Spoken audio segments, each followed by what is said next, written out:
თამაზ მეჭიაური გამარჯვებაზე იმობს ქართული ოცნების კანდიდატი კი სამართლებრივი ბრძოლის გაგრძელებას გეგმავს რა ხდება თიანეთის თემის მერის სადაო არჩევნებზე.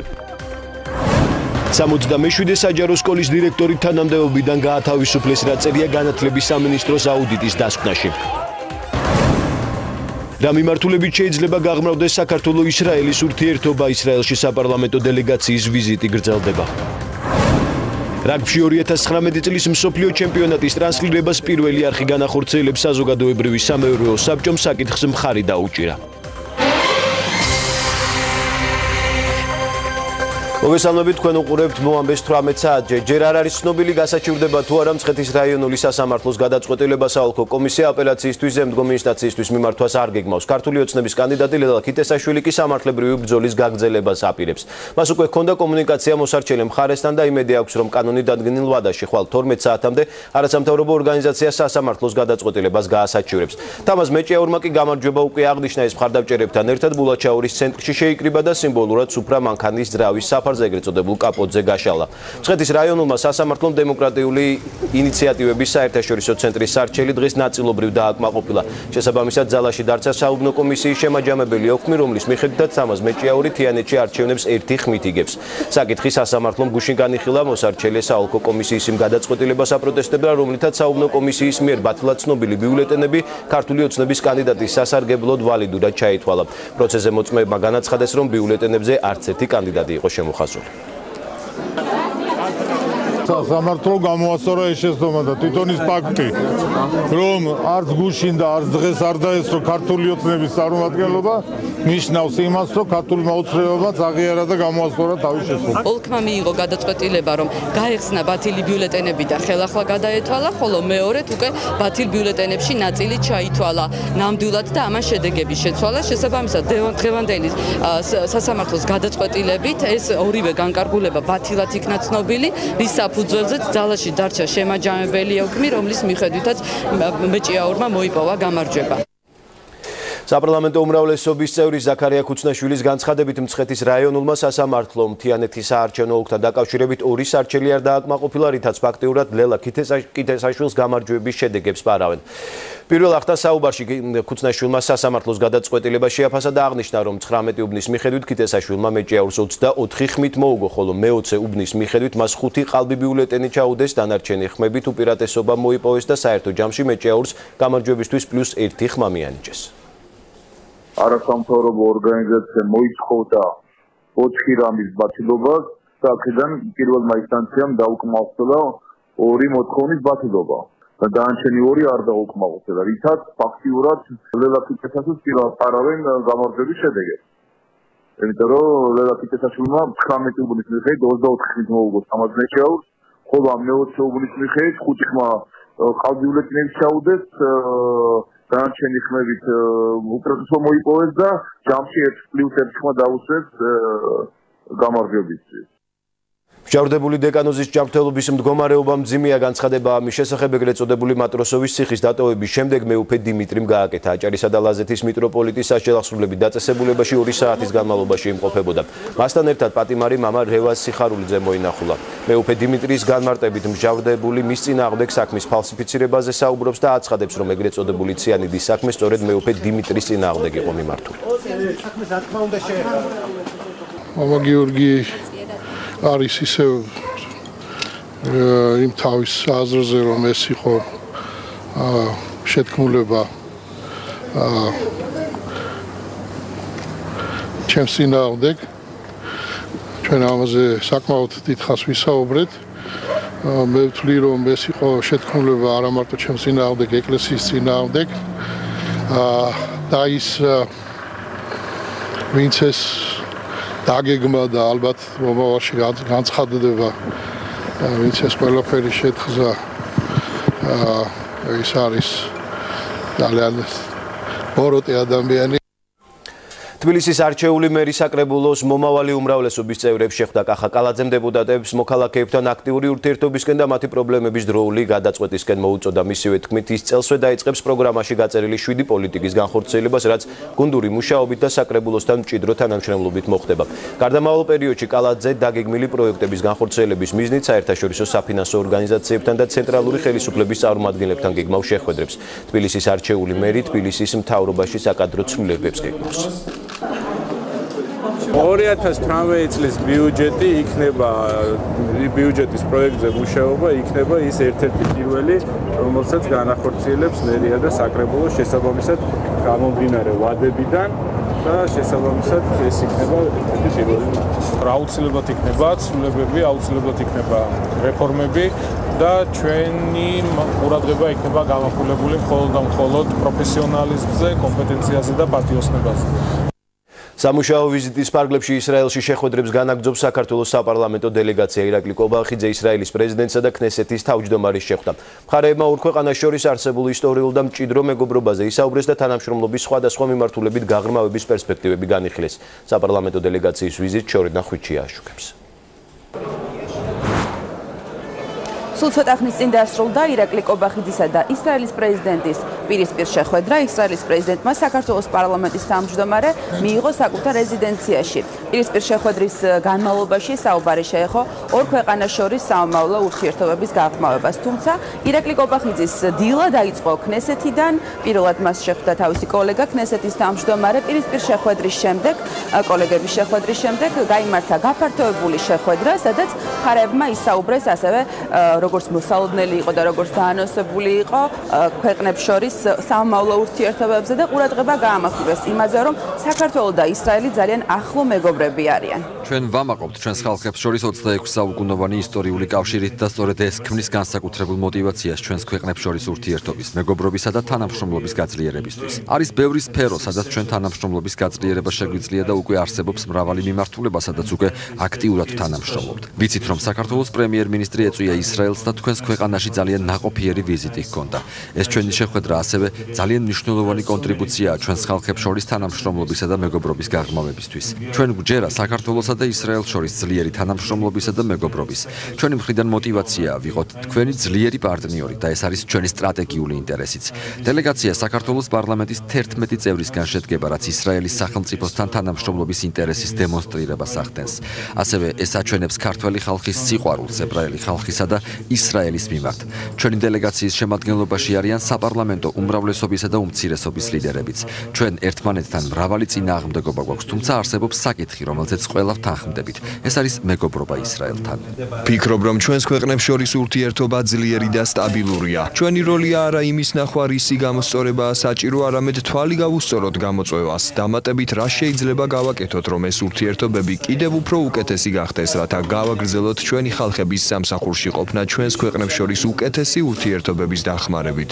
ჩვენ პარლამენტარებს საერთო და ერთმანეთის მსგავსი გამოწვევები გვაქვს. საქართველოს პარლამენტის თავმჯდომარესთან ჩვენ საარჩევნო და საკონსტიტუციო რეფორმებზე ვისაუბრეთ, რომელიც ქართულ სისტემას ისრაელის სისტემასთან აახლოებს. ვფიქრობ, საპარლამენტო ურთიერთობები უნდა ასახავდეს ქართულ და ებრაელ ხალხს შორის არსებულ შესანიშნავ ურთიერთობას. საქართველოს პარლამენტის თავმჯდომარის ვიზიტის პარკლებში გამართულ შეხვედრებზე განვიხილავთ უსაფრთხოებასთან, გამჭვირვალობასთან დაკავშირებულ საკითხებს. ეს არის ჩვენი საერთო ინტერესის საგანი.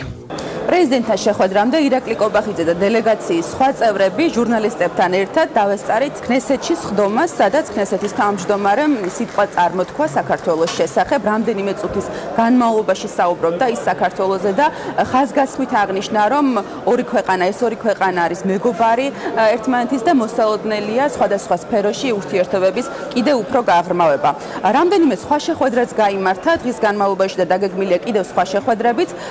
ქართული დელეგაციის წარმომადგენლები ქნესეთში ოპოზიციის ლიდერსაც შეხვდნენ. მთავარი აქცენტი შეხვედრებზე იყო უსაფრთხოებაზე და ეს არის ის თემა, სადაც მიუხედავად ძალიან მწვავეში და პოლიტიკური განსხვავებებისა, საქართველოს ინტერესი უნდა იყოს წარმოდგენილი მათ შორის ოპოზიციის მხრიდანაც. ამიტომ ყველა საკითხი, რომელიც უკავშირდება საქართველოს უსაფრთხოებას, იყო ძირითადი განხილვის თემა ამ შეხვედრებზე. ხაზი გაუსვით, რა თქმა უნდა, საპარლამენტო ურთიერთობის გაძლიერებას. ორივე მხარემ, როგორც ჩვენმა თავმჯდომარემ, ასევე ქნესეთის თავმჯდომარემ აღნიშნეს, რომ განსაკუთრებით ბოლო წლების განმავლობაში შეინიშნება დინამიკა დინამიკა საპარლამენტო დონეზე, რომ მე უფრო მეტად ძლიერდება. დატვირთული დღის მიუხედავად, ამით არ დასრულებულა ქართული დელეგაციის შეხვედრები. დღის ბოლოს დაგეგმილია იერუსალიმის დათვალიერება, ხვალ კი ირაკლი კობახიძე და დელეგაციის სხვა წევრები შეხვდებიან იერუსალიმის მერს. ეშორი ნახვიჩია იყო. შიმშილობის დაწყებასა და მჯდომარი აქციების გამართვას გეგმავს ირმა ინაშვილი, პატრიოტთა ალიანსის ლიდერი. ხელისუფლებას არჩევნების გაყალბებაში ადანაშაულებს. მისი განცხადებით, არჩევნებში პარტიამ გაიმარჯვა, რადგან პატრიოტთა ალიანსის საპროტესტო აქციებში 5-ჯერ მეტი მხარდამჭერი მონაწილეობდა, ვიდრე ყველა დანარჩენ პარტიას ყავს. ინაშვილის განცხადებით, პატრიოტთა ალიანსი ყველა შემაჯამებელ ოქმს გაასაჩივრებს. ჩვენი პარტია, რა თქმა უნდა, არჩევნები გაყალბდა სამარცხვინოდ. და სრულიად ნათელია, რომ ამ ხელისუფლებისთვის არჩევნების გაყალბება იქცა წესად. ჩვენ უნდა გავითავისოთ, რომ თუ ახლა არ ვიბრძოლებთ, აუცილებლად გაყალბდება საპრეზიდენტო არჩევნებიც. ცხადია, ჩვენ გავასაჩივრებთ ყველა შემაჯამებელ ოლქს, ყველა ოლქში. ჩვენ ასევე ვიმოქმედებთ საპროტესტო აქციების გზით. გავზრდით შიმშილობის და მჯდომარე აქციის მასშტაბს. 5 საათის განმავლობაში მიმდინარე ხმაურიანი განხილვისა და ურთიერთდაპირისპირების შემდეგ დემოკრატიული მოძრაობა თავისუფალი საქართველოს წარმომადგენლებმა მთაწმინდის საოლქო საარჩევნო კომისია დატოვეს. მას შემდეგ რაც ოლქში მთაწმინდის პოლიციის გაუმძებელი მივიდა, ბლოკის წევრებმა მე-13 უბნის შედეგების დალოქვა მოითხოვეს. კომისიის თავმჯდომარემ თანხმობა განაცხადა. ბიულეტენები დაელოქა. დემოკრატიული მოძრაობა თავისუფალი საქართველოს 2 დღის ვადაში სასამართლოს მიმართავს. საარჩევნო ბლოკი მე-13 უბნის შედეგების გადათვლას მოითხოვს. მთაწმინდის საოლქო საარჩევნო კომისიაში ვითარება დილიდან იყო დაძაბული.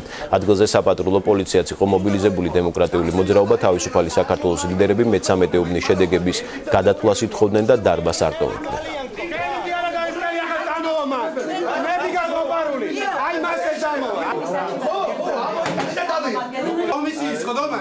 თუ იყო რაიმე სახის დარღვევა, დაუყოვნებლივ უნდა დაწერილიყო საარჩევნო უბანზე. უკაცრავად წინასწარ როგორ უნდა გაგვიგო, რომ თქვენ ხმას მოიპარავდით დათვლის დროს. მე რატომ აღარ რას ქვია მე? უნდა დაეთვალა. ხმის დათვლასთან დაკავშირებით, თუ უბანზე არ იქნა საჩივარი დაწერილი, საოლქო საარჩევნო კომისია ამ საჩივარს ტოვებს განუხილველად.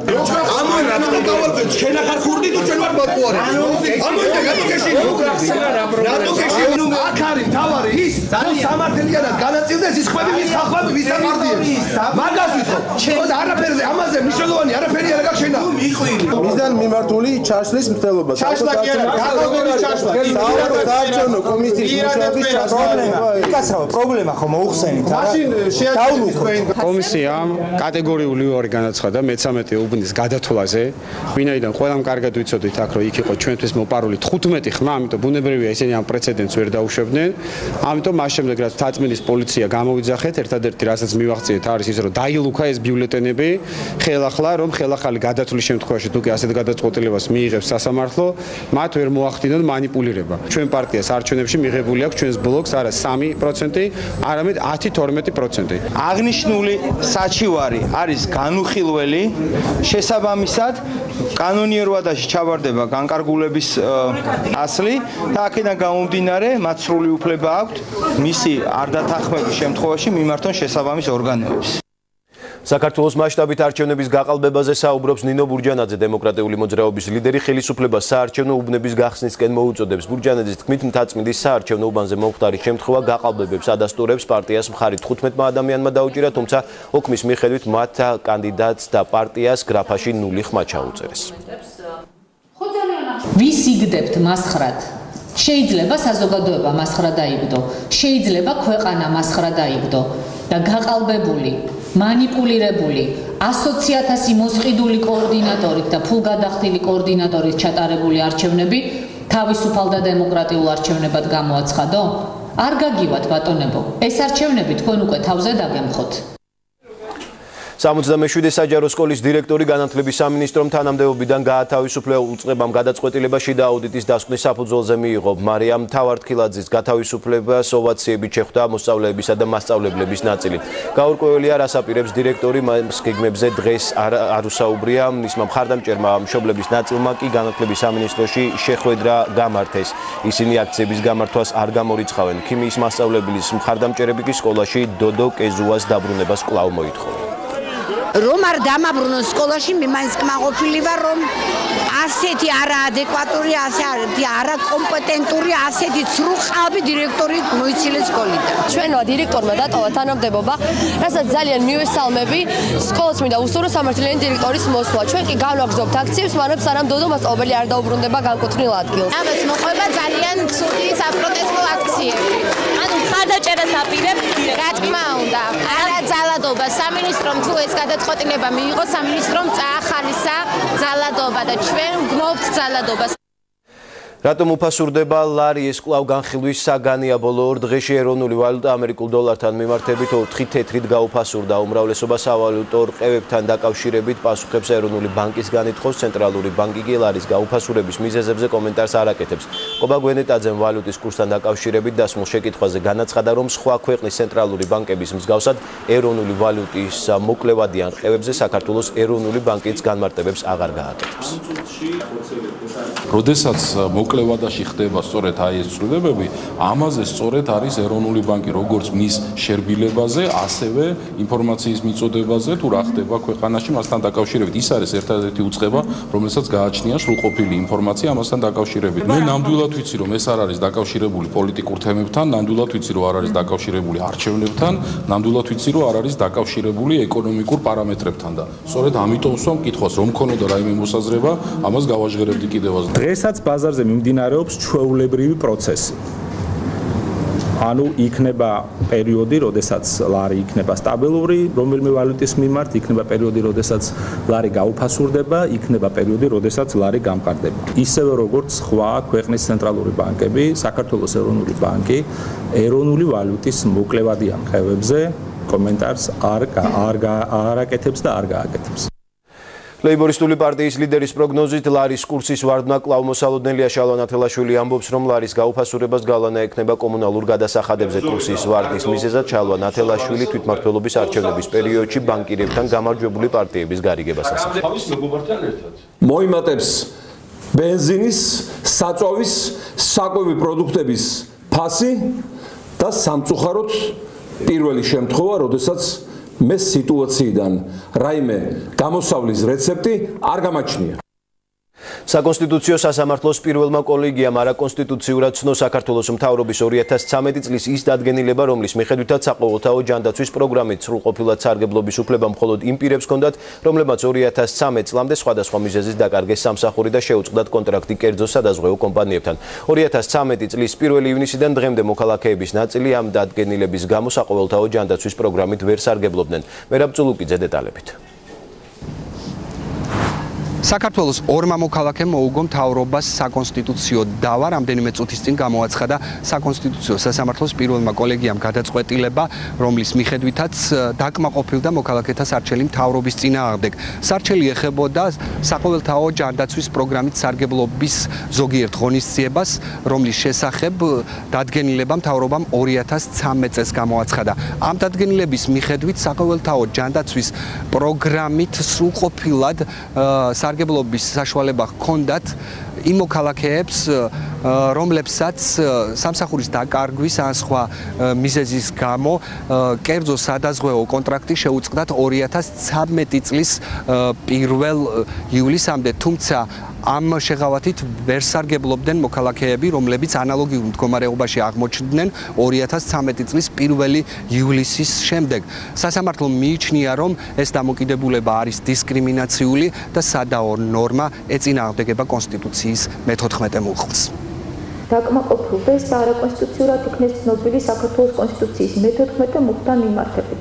საყოველთაო ჯანდაცვაზე გადასვლის მიზნით გასატარებულ ზოგიერთ ღონისძიებათა შესახებ საქართველოს მთავრობის 2013 წლის 21 თებერვლის ნომერი 36 დადგენილების ნომერ 1 დანართის საყოველთაო ჯანმრთელობის დაცვის სახელმწიფო პროგრამა მეორე მუხლის 1 პუნქტის ბ პუნქტის სიტყვები შესაბამისად ის მიიჩნია დისკრიმინაციული ხასიათის მქონეთ და დააკმაყოფილა სასარჩელო მოთხოვნა იმ ნაწილში, რომელიც ითვალისწინებდა 2013 წლის 1 ივლისამდე შრომითი ხელშეკრულების შეწყვეტის გამო სადაზღვეო კონტრაქტის შეწყვეტის შემთხვევაში შეზღუდული მოცულობით სახელმწიფო ჯანდაცვის პროგრამით სარგებლობის შესაძლებლობას. სადაო ნორმა ხდება სასამართლომ უკვე ცნო ძალა დაკარგულად, სასამართლოს გადაწყვეტილება კი ძალაში მისი ვებგვერდზე გამოქვეყნებისთანავე შევა. ეს მერაბ წულუკიძე იყო. ინციდენტების პრევენციისა და მათზე რეაგირების მექანიზმის ფარგლებში სამუშაო ჯგუფის 50-მე შეხვედრა დასრულდა გალში. შეხვედრამდე უცხოელი ექსპერტების მონაწილეობით გაიმართა გაეროს საინფორმაციო სესია. სესია სხვადასხვა კონფლიქტურ რეგიონში კრიმინალთან ბრძოლის გამოცდილებას დაეთმო. შეხვედრის შემდეგ სახელმწიფო უსაფრთხოების სამსახურის ანალიტიკური დეპარტამენტის უფროსის მოადგილემ აღნიშნა, რომ შეხვედრაზე კვლავ განიხილეს 2016 წლის 16 მაისს ხურჩაში მოკლული გიგა 402-ას მკვლელის გადმოცემის საკითხი. ასევე საუბარი შეეხო საქართველოს მოქალაქეებს, ვისაც ეგრეთ წოდებული საზღვრის უკანონოდ გადაკვეთა ედებათ ბრალად. განსაკუთრებული ყურადღება გამახვილდა ცხელი ხაზის მუშაობის ეფექტურობაზე, რომელსაც ბოლო დროს პრობლემები ჰქონდა. გალში შემდეგი შეხვედრა 28 ნოემბერს გაიმართება. ძირითადად რამდენიმე მნიშვნელოვან საკითხს შევეხეთ. ცხადია, ვისაუბრეთ ზოგადად უსაფრთხოების კუთხით არსებულ გამოწვევებზე. ვისაუბრეთ 2016 წლის 19 მაისს სოფელ ხურჩაში მოკლული საქართველოს მოქალაქის გიგა 402-ას საკითხზე. ამ მხრივ მოცემულობა არ შეცვლილა de facto ხელისუფლებას ლოგიკური გაგრძელება ამ საქმის კუთხით de facto ხელისუფლების მხრიდან ლოგიკური გაგრძელება ამ საქმის კუთხით არ მომხდარა. ფინანსთა მინისტრის სამუშაო ვიზიტი დასრულდა ყაზახეთში ეკონომიკური თანამშრომლობისა და განვითარების ორგანიზაციის ევრაზიის კვირეულის ფარგლებში გამართულ ფორუმზე ცენტრალური აზიის სახელმწიფოების მხრიდან გამოითქვა დაინტერესება საქართველოსთან სავაჭრო ეკონომიკური ურთიერთობების გაღრმავებისა და ქვეყნის სატრანზიტო პოტენციალის გამოყენების კუთხით. მონაწილეებმა განსაკუთრებული ინტერესი თბილისის აბრეშუმის ფორუმის მიმართ გამოთქვეს, რომელიც საქართველოს დედაქალაქში 28-29 ნოემბერს იმართება. ინფორმაციას ამის შესახებ ფინანსთა სამინისტროს პრესსამსახური აუცილებს. ძალიან დიდი დაინტერესება საქართველოსთან ურთიერთობების თვალსაზრისით ეკონომიკური ურთიერთობების გაღრმავების კუთხით, სატრანზიტო პოტენციალის ამოქმედების თვალსაზრისით, ამიტომ ამ მიმართულებით კიდევ და უფრო გაღრმავდება ურთიერთობები. შინაგან საქმეთა სამინისტროს ყოფილი მაღალჩინოსანი შოთა ხიზანიშვილი ციხიდან გათავისუფლდა, მას სასჯელის ვადა მოეწურა. ეგრეთ წოდებული მატროსოვის ციხესთან ყოფილ მჯავრდებულს ახლობლები და ოჯახის წევრები დახდნენ. შოთა ხიზანიშვილს უფლებამოსილების გადამეტების მუხლით სასამართლომ თავისუფლების აღკვეთა 1 წლითა და 6 თვით შეუფარდა. გაფლანგვის მუხლში კი ის გამართდა. ხიზანიშვილი რამდენიმე წლის წინ იყო შინაგან საქმეთა სამინისტროს ადმინისტრაციის უფროსი, შინაგან საქმეთა მინისტრის მოადგილე და დედაქალაქის მერის გიგი უგულავას მოადგილე.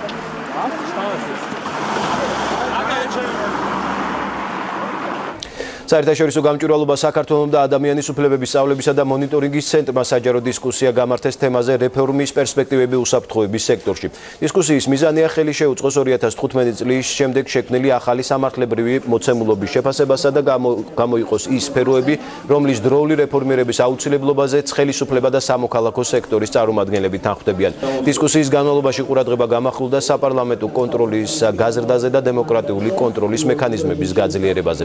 სახელმწიფო უსაფრთხოების სამსახურის დამოუკიდებლობის ხარისხის გაზრდაზე, სამსახურის ხელმძღვანელის დანიშვნასთან და თანამდებობიდან გათავისუფლების პროცედურების დახვეწაზე.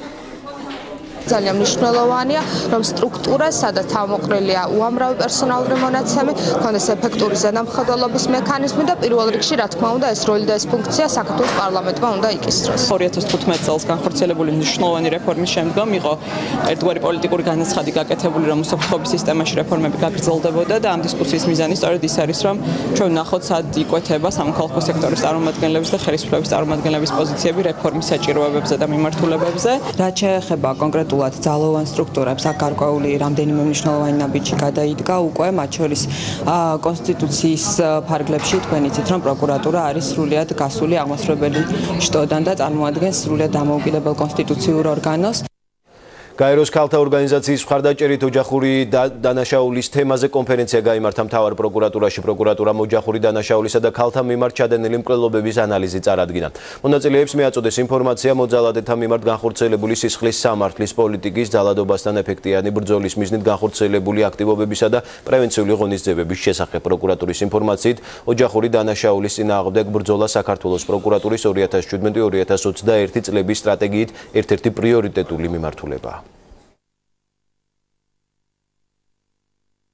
გავაძლიერებთ კოორდინატორების მუშაობა დაზარალებულებთან და ვახორციელებთ რიგ პრევენციულ ღონისძიებებს საზოგადოებრივი პროკურატურის და ადგილობრივი საბჭოს ფარგლებში. დღეს ვისარგებლეთ ჩვენ იმ შემთხვევით, რომ წარმოდგენილია საკანონმდებლო სასამართლოს აღმასრულებელი ხელისუფლება პროკურატურასთან ერთად და ვითხოვეთ და ვებზადებით საკანონმდებლო ცვლილებებისათვის. რაგბში 2019 წლის მსოფლიო ჩემპიონატის ტრანსლაცია საქართველოში პირველი არხი უზრუნველყოფს. ჩვენების უფლებასთან დაკავშირებული ლიცენზიის შეძენას არხის სამეურვეო საბჭომ მხარი დღეს დაუჭირა. ხელშეკრულება გაფორმდება კომპანია Rugby World Cup Limited-თან. მოლაპარაკება ამ კომპანიასთან რამდენიმე თვის განმავლობაში მიმდინარეობდა. ჩემპიონატის მონაწილე იქნება საქართველოს ნაკრები, რაც ამ სპორტული მოვლენის მიმართ საზოგადოების ინტერესს კიდევ უფრო ზრდის. მაუწყებლის საბჭომ გადაწყვეტილებას ერთხმად დაუჭირა. მხარი რაგბში მსოფლიო ჩემპიონატი იაპონიაში ჩატარდება. ჩვენ მოგატყუეს ეს შემთხვევით დიდი დღესასწაული იქნება და მით უმეტეს როგორც ყოველთვის ქართველი მორაგბეები გაგვახარებენ და მე ვფიქრობ რომ ჯერ სამეურვეო საბჭომ ძალიან კარგი და მნიშვნელოვანი გადაწყვეტილება დაადასტურა. ჩვენ ბევრი ვიმუშავეთ ამ კონტრაქტის წარმატებით დასრულიყო და დღეს ბეჭედი დაესვა ამ ჩვენ გადაწყვეტილებას. მიულოცავ საზოგადოებას რომ საზოგადოებრივი მაუწყებელი შეთავაზებს საზოგადოებას რაგბის მსოფლიო ჩემპიონატს, სადაც მონაწილეობს ჩვენი ნაკრებიც, ეს ერთი. მეორე ის რომ ჩვენ იძულებული ვიყავით 2015 წელს შეგვეძინა ესე იგი შუამავალი ორგანიზაციიდან, იმიტომ რომ მას ჰქონდა ناقიდი ეს უფლება, ეს მოხდა ჩვენგან დამოუკიდებლად და შესაბამისად თევანდელი გადაწყვეტილება მეტყველებს, რომ ჩვენ ეფექტურად ვიმუშავებთ იმისთვის, რომ შუამავალი რგოლი ამოგვეგდო და შესაბამისად ეს აისახება ფასზეც. თურქეთის პრეზიდენტმა რეჯეპ ტაიპ ერდოღანმა ერაყის პრემიერ-მინისტრს ანკარაში უმასპინძლა ლიდერებს ნახევარსაათიანი შეხვედრა დახურულ კარს მიღმა ჰქონდათ, რის შემდეგაც მათ პრესისთვის კომენტარი არ გაუკეთებიათ, მოგვიანებით კი მოლაპარაკება გაფართოებული შემადგენლობით გაიმართა. თურქული მედიის ინფორმაციით მხარეებმა 25 სექტემბერს ერაყის ქურთისტანში გამართული რეფერენდუმისა და ერთობლივი ნაბიჯების შესახებ იმსჯელეს. ერაყის პრემიერი ასევე შეხვედრას გეგმავს მის თურქ კოლეგასთან, სადაც სავარაუდოდ ორ ქვეყანას შორისა და მთლიანად რეგიონის მასშტაბით მშვიდობის სტაბილურობისა და უსაფრთხოების საკითხებზე იმსჯელება. ამერიკის შეერთებულ შტატებში გრამბლუნგის უნივერსიტეტში ორი სტუდენტი მოკლის, ინფორმაციას Associated Press-ი ავრცელებს. პოლიციის ცნობით ბოროტ მოქმედი შემთხვევის ადგილიდან მიიმალა. ადგილზე იმყოფებიან სამართალდამცავები, ისინი უნივერსიტეტის კამპუსის დაცვის წევრებს ეხმარებიან. როგორც უნივერსიტეტის საზოგადოებასთან ურთიერთობის სამსახურში განმარტეს, მკვლელობა უნივერსიტეტის ეზოში კამათის შემდეგ მოხდა. ორივე გარდაცვლილი 23 წლის ახალგაზრდა მამაკაცია ლუიზიანას შტატიდან. სტამბოლის სასამართლომ უფლებადამცველი ორგანიზაცია Amnesty International-ის 11 აქტივისტის წინააღმდეგ საქმის განხილვა დაიწყო, მათ ტერორისტულ ორგანიზაციასთან კავშირში ედებათ ბრალი. გასაჯდელი სკამზე Amnesty International-ის თურქეთის ბიუროს დირექტორი და გერმანიის მოქალაქე არიან. დღემდე 8 მათგანი წინასწარ-პატიმრობაში იმყოფებოდა. პროკურატურა მათთვის 5-დან 15 წლამდე თავისუფლების აღკვეთას მოითხოვს. Amnesty International-ი დაკავებული თანამშრომლების გათავისუფლებას მოითხოვს, თუმცა პრეზიდენტი რეჯეპ ტაიპ ერდოღანი ორგანიზაციას ქვეყანაში მორიგი გადატრიალების მოწყობის მცდელობის მზადებაში ადანაშაულებს. ევროპარლამენტმა შენგენის ზონაში უცხოელების კონტროლის ახალი სისტემა დაამტკიცა. ახალი დირექტივის მიხედვით მესამე ქვეყნის მოქალაქეების შენგენის ზონის საზღვრებზე შესვლა და გასვლა ავტომატური რეგისტრაციის სისტემით მოხდება. შენგენის ზონაში შესვლაზე უარის მესამე ქვეყნის მოქალაქეები ასევე ავტომატური სისტემით მიიღებენ. ევროკომისიის საკანონმდებლო ინიციატივას მხარი 477 დეპუტატმა დაუჭირა, 129 კი წინააღმდეგი წავიდა. სისტემა ითვალისწინებს, რომ მესამე ქვეყნის მოქალაქემ საზღვარგარეთის პასპორტის სკანირებას გაუკეთდება. ახალი სისტემის თანახმად წესები გავრცელდება არა მხოლოდ მესამე ქვეყნების მოქალაქეებზე, არამედ იმ ქვეყნების მოქალაქეებზეც, რომელსაც მოკლევადიანი ვიზიტებისთვის ევროკავშირთან უვიზო მიმოსვლა აქვთ. ახალ სისტემაში შეინახება როგორც მგზავრების ბიომეტრიული მონაცემები, ასევე გამოყენებული სამგზავრო დოკუმენტების ინფორმაციაც. ევროკავშირში ფიქრობენ, რომ ახალი დირექტივების ამოქმედება გააძლიერებს შიდა უსაფრთხოებასა და ტერორიზმთან ბრძოლას, ასევე შეამცირებს სასაზღვრო კონტროლის გავლის დროსაც. ნატო სამეთაურო სტრუქტურის რეფორმირებას გეგმავს ალიანსში, ადასტურებენ, რომ აღნიშნულ საკითხს ნოემბერში წევრი ქვეყნების თავდაცვის მინისტრები განიხილავენ. ამჟამად ნატოში მიმდინარეობს მუშაობა, რომ სამხედრო აღჭურვილობის ტრანზიტისთვის ეროვნული ინფრასტრუქტურა და ადმინისტრაციული სტანდარტები გაუმჯობესდეს. დასავლური მედიის ინფორმაციით 8 ნოემბერს მინისტერიალზე მიღებულ იქნება გადაწყვეტილება ორი ახალი სამეთაურო დანაყოფის შექმნასთან დაკავშირებით, რომელიც ლოჯისტიკისა და მომარაგების მარშრუტების უსაფრთხოებაზე იქნება პასუხისმგებელი. მოამბე 18 საათზე ამით დასრულებული აქვს. მადლობთ, რომ გვიყურებთ. დარჩით პირველ აქცია.